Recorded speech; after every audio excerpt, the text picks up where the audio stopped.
What's up, G?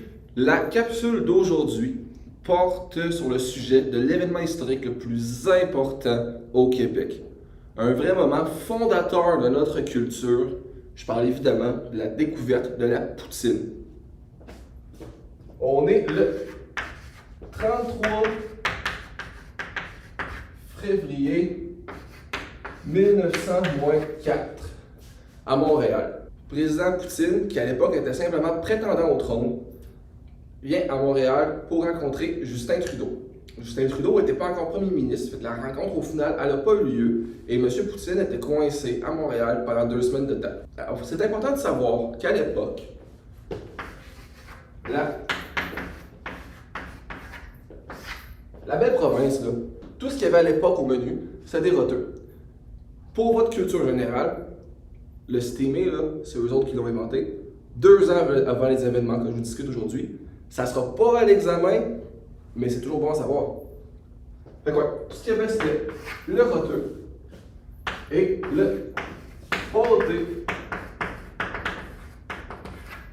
chinois. Poutine, lui, là, pâté chinois, il n'aime pas ça. Le maïs, ça le fait chez nous. On a une vidéo qui date de l'époque qui montre exactement la réaction de M. Poutine face au pâté chinois. Le pâté chinois, ça vaut pas de la merde! Vive la poutine calice! Donc, recap. 33 février.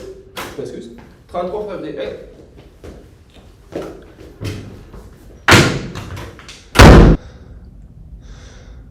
J'ai récupéré le crayon. On peut continuer. T'es où? 33 février 1904. Poutine. Belle province, ils ont juste des roteux du pâté chinois. On a déjà vu la vidéo. Poutine, il veut pas pâté chinois. Puis les roteux, à un moment donné, ça aussi ça fait chez vous, mais ça c'est pour tout le monde. C'est pas juste pour lui, mais c'est universel, tu peux pas en manger pendant 2 semaines. C'est toi, les crayons à part. Donc, ça fait 2 semaines, il peut plus manger ça, des roteux. Ça passe plus. Pâté chinois, c'est non. Il a vidé le frigo, il arrêtait pas de coller à manger, puis de le renvoyer, il restait plus rien. Il restait juste du fond. Les cooks à Repro, ils se sont fâchés. Ils ont tout pitché ce qui leur restait dans le fond d'une assiette. La sauce n'était pas tout à fait celle qu'on connaît aujourd'hui. La première itération était un petit peu moins fancy. On ne parlera pas de comment ils l'ont obtenue. L'important, c'est que Poutine a adoré. Au point où est-ce que cette nouvelle invention a été collée, la poutine, en son honneur. C'est devenu un des staples de la belle province.